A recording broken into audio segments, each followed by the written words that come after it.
China is preparing to make Tiangong much bigger, and this could reshape how the station is used for science, long-duration missions, and future astronomy. A new expansion module, a planned one-year astronaut stay, and the Xuntian telescope all point to a major next phase. In this video, we'll break down why expand now, how will it work, and what could Tiangong become as low Earth orbit enters a new era over the next several years ahead. Tiangong's next phase begins with a simple idea. The station should not remain frozen in the three-module form completed in 2022. Today, Tianhe sits at the center, with Xuntian and Mengtian forming the familiar T-shaped layout. That configuration established China's permanent crewed laboratory in low Earth orbit.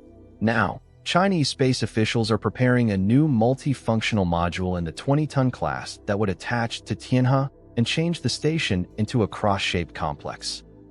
That new module is important because it is designed to solve practical limits, not just make Tiangong look larger.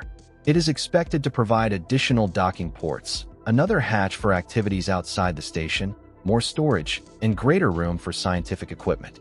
Chinese officials have also described improvements supporting crew health, exercise, food preparation, hygiene, and daily life. Together, those additions could allow the station to handle more spacecraft, more experiments, and more demanding missions without overloading the existing modules. The timing makes sense when you look at how busy Tiangong has become. By the end of 2025, China said 267 scientific and application projects had already been deployed or implemented aboard the station. During 2025 alone, 86 new projects were added.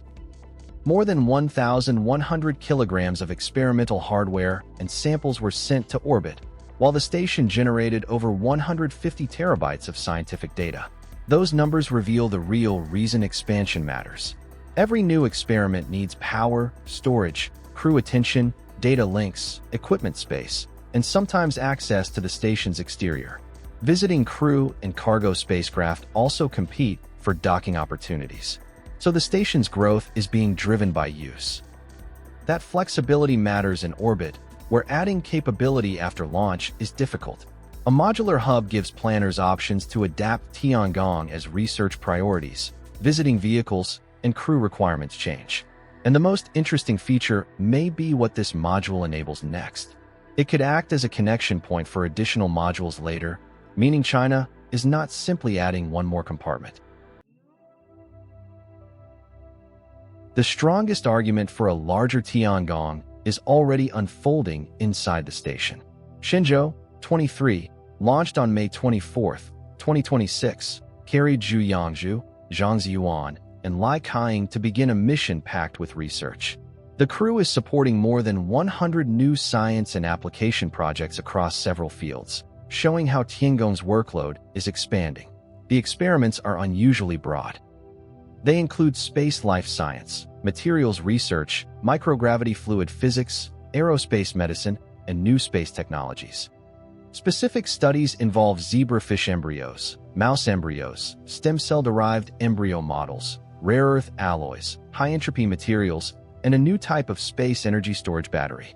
Each project uses the orbital environment in a different way, but they share one advantage. Microgravity allows scientists to observe processes that gravity constantly influences on Earth.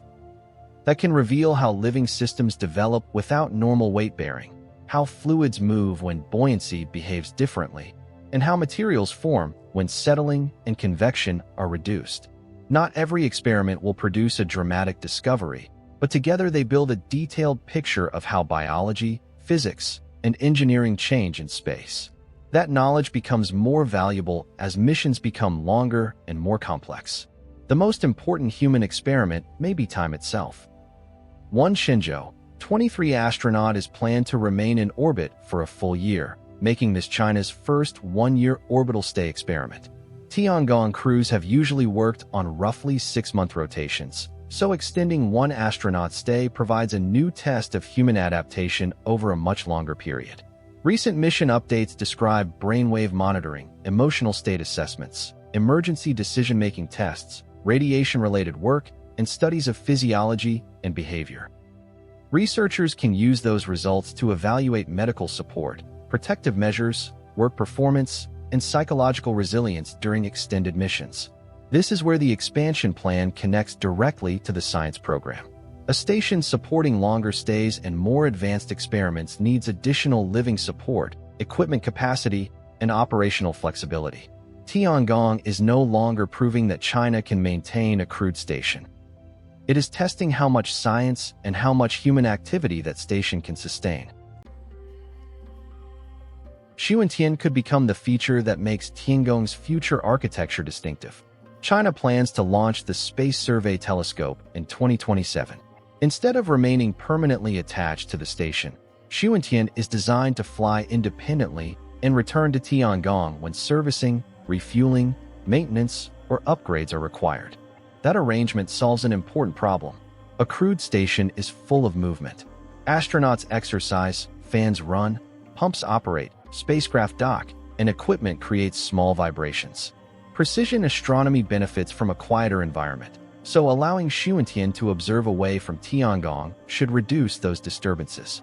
When the telescope needs attention, the station can become a service base rather than leaving the observatory on its own. The concept recalls one of Hubble's greatest strengths. Astronauts were able to repair and upgrade it. Xuntian builds servicing into the mission architecture, but with a different approach. The telescope normally works separately, then reconnects with a crewed platform when necessary. Scientifically, Xuntian is designed around a 2-meter primary mirror and a wide field of view. Chinese space officials say its field of view will be more than 300 times larger than Hubble's, while targeting comparable spatial resolution. That combination should let astronomers survey huge areas of sky while still collecting detailed images. Its planned research includes galaxy evolution, dark matter, dark energy, and other cosmological questions. Like Euclid, it will examine the large-scale universe, but its ability to approach a crewed station for servicing gives it a different operational model. And Xuntian is only one part of the larger vision. Chinese officials have described a longer-term configuration in which 2 more laboratory modules could follow the first expansion module. If completed, Tiangong could grow from 3 modules to 6, and from roughly 90 tons to as much as 180 tons. That possibility becomes significant as the International Space Station approaches the end of its operating era. NASA and its partners remain committed to ISS operations through 2030, while NASA is working toward commercial successor stations. Tiangong should not be described as replacing the ISS, but if China completes its planned expansion, it could become one of the most prominent crewed research platforms in low Earth orbit during that transition. Tiangong is no longer just a completed 3-module station. It is becoming a platform designed to grow, support longer stays, host more science, and work alongside Xuntian. The next few years will show how much of this vision becomes reality, from the new module to the possible 6-module complex. As low Earth orbit enters a new phase, Tiangong could become one of its defining research hubs. If you enjoyed this video, don't forget to like, share, and subscribe for more updates on space exploration and scientific discoveries, and don't forget to leave a comment below. Thank you for watching, and see you next time.